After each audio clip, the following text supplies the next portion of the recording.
First topic, Uber not doing enough to protect women.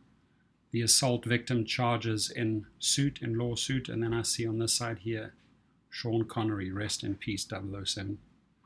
A Westchester woman groped by an Uber driver during a late night ride home is a shadow of her former self, she says in a lawsuit against the ride-sharing company. The victim, identified in court papers as Jane Doe, says the alleged 2018 attack in the back of driver Hussein's Toyota Camry left her with a fractured shoulder, post-traumatic stress disorder, and years of anxiety and depression. I lost all sense of safety. It all could have been prevented if Uber, which long knew thousands of women had been assaulted by its drivers, had taken steps to monitor or screen employees. The victim, charges in her Manhattan federal court lawsuit. Uber knew that women who hired Uber to obtain a safe ride home were actually at risk, according to the claim. The incident unfolded on June the 8th, 2018, when the victim, who spoke on the condition of anonymity, spent a night on the town with friends after a long day at work on Wall Street. It was my best friend's birthday, and I was supposed to stay over at her apartment, and I decided at last minute I wanted to go home to my husband and my own bed, which I now regret.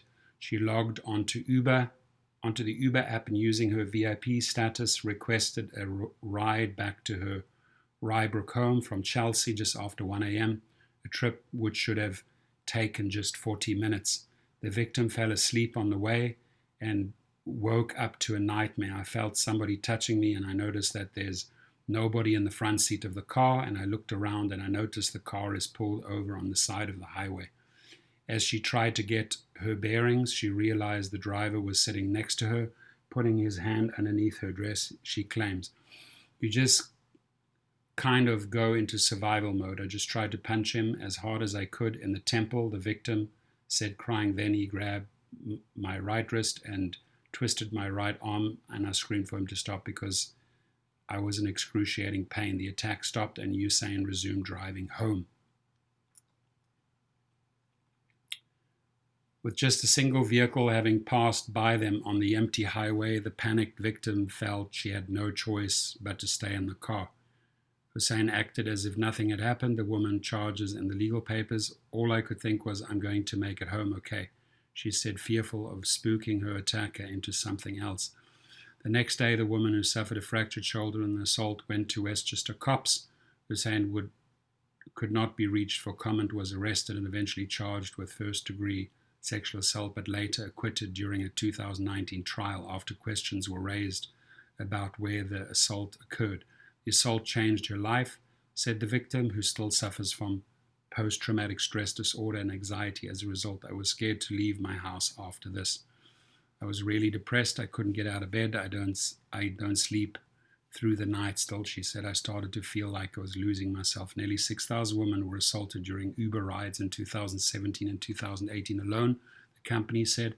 I'm part of that statistic, part of those 6,000. So, these are the drivers that obviously do not deserve to be on the platform. Uber and Lyft gig companies have to do a way better job. And instead of spending $200 million on Proposition 22, they should put $200 million into the safety of their apps. It's still atrocious. Shout out to my sponsor, Cover, Kover, starts at $7 a month, services these companies.